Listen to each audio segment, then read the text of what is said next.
How effective is the peacekeeping effort, and what's the future of Bosnia? We talked with soldiers, Bosnians, and others during the trip, and we got a variety of opinions. This used to be a shoe factory, a thriving industry in the northern Bosnian city of Brčko. That changed when war broke out in 1992 between ethnic Serbs, Muslims, and Croats. The Bosnian Serbs executed a large number of Bosnian Muslims in this area, actually in this factory. The factory was later shelled. Its bullet and graffiti-scarred skeleton remains. Bosnia is full of places like this, reminders of the bloodiest European war since World War II. Today, Bosnia is mostly peaceful. By the most basic definition, peacekeepers have accomplished their mission, silencing the guns and ending the war.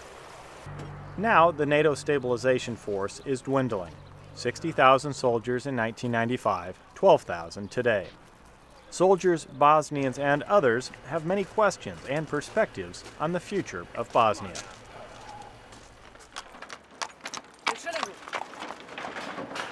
Welcome to the Arizona Market.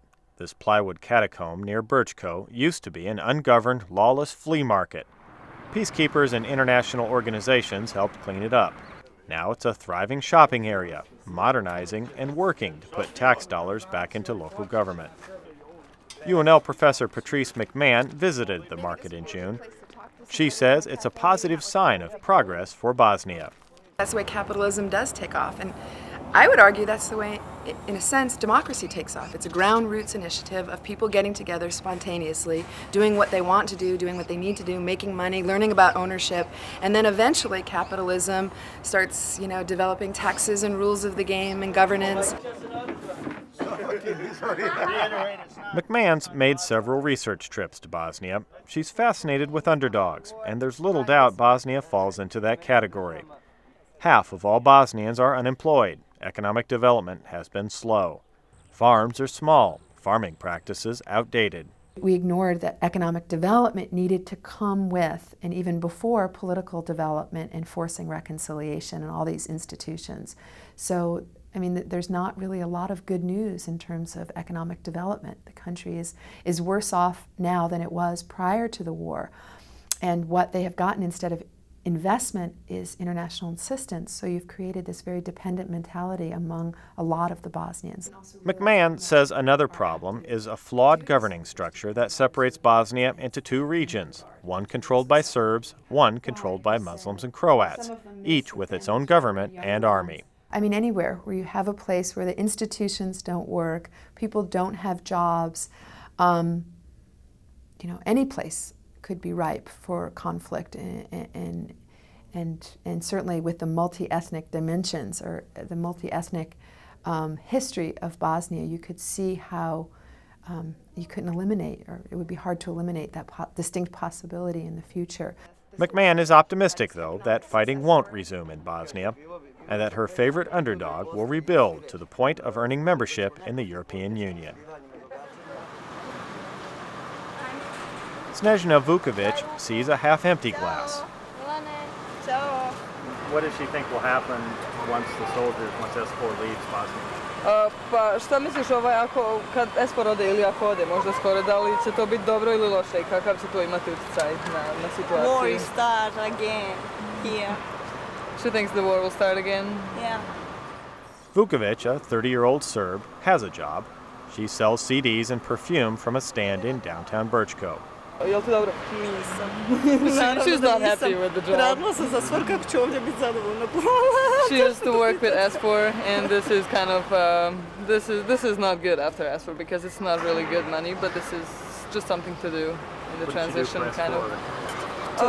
It doesn't look like Bosnia is going to have any bright future because everybody's trying to leave. There is not really good perspective for young people, and everybody's trying to get out of here pretty much. Vukovic says many of her friends are leaving. She'll stay for now. And of course, Task Force Huskers soldiers walk softly but carry big sticks. 6-ton Humvees armed with 7.62 millimeter machine guns. They carry M16s and Beretta pistols. This presence quells the fighting. but they're more involved in areas like economic development, mediation, and public relations. It's peacekeeping work these soldiers weren't originally trained to do. Some question whether it should even be the role of the military. Lieutenant Kyle Hildebrand says the Army, especially National Guard troops, are especially suited for this mission. We bring so much to the table. Everyone here has a civilian career, they're a mechanic, they work in a restaurant, they're a businessman, they're a salesman, they do something else. The 25-year-old Hildebrand doesn't have another job. He's a full-time Guard soldier whose current office is the Bosnian countryside. He believes Bosnia has a future. It's a beautiful country, but it does suffer from the repercussions of the ending of communism, the fall of Tito, and I guess the economic and political and social development is coming, but it's a little bit behind. And I think the more that there's some involvement here, it'll start the process and get things rolling. And this country has a promising future. It's the last day of school in the small town of Gornjezovic. Task Force Huskers soldiers are visiting the school's year-end festival. Sergeant Zachary Owens has joined the kids in a volleyball game. The soft-spoken Owens has faced his own challenges during deployment to Bosnia. His father died in April. It's been hard to be away from home. It's also been hard to see these kids and think about their future. I remember what an adult said is that once we leave here, that they're just going to go back to war. And when I look at a little kid, I don't know if he's going to be able to live long enough to enjoy his life. Does that trouble you in a sense, that knowing the amount of work that you're putting into this?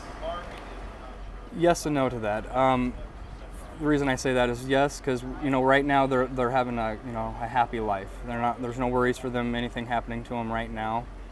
So it does make me feel like I'm doing something for the townspeople while we're here. But when I leave, I'm going to kind of feel sorry for them in a way, because I'm going to remember what they say to me, that once we leave here, that they're just going to go back to war.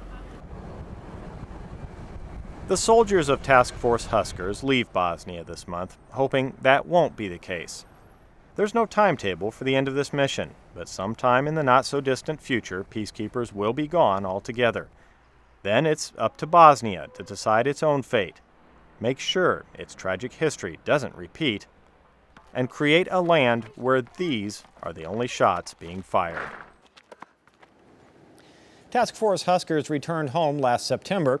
Here are some of the sights and sounds of one of the homecoming events. Boy. See the blinky lights?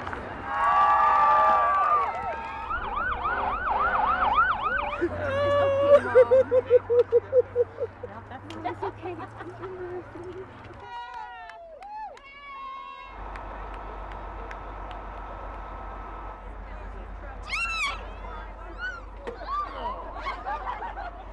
What's it like to be back? It's good to be back. It's great. We weren't expecting this many people at all, and so everybody just kind of went, "Wow," It's nice to see all the support. Very emotional morning. Very emotional morning. It's been a long time coming. It was tough, but really teared up. It's tough to be away from, the boy there. Be away from him for a year there, miss his birthday, you miss those things. Last time I seen her, she was just a little over 5 months old.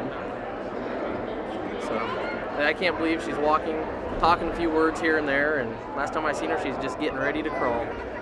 Now, the Nebraska soldiers are gone, but how many other U.S. soldiers are still in Bosnia? Well, about 1,200, and that number may actually soon decline. In fact, NATO has greatly reduced the total number of peacekeepers in Bosnia. There were 12,000 when we visited, just 7,000 today. NATO says conditions are improving, and local authorities are playing an increased role. For example, local police taking over the weapons harvest operations we saw the Nebraska soldiers handling.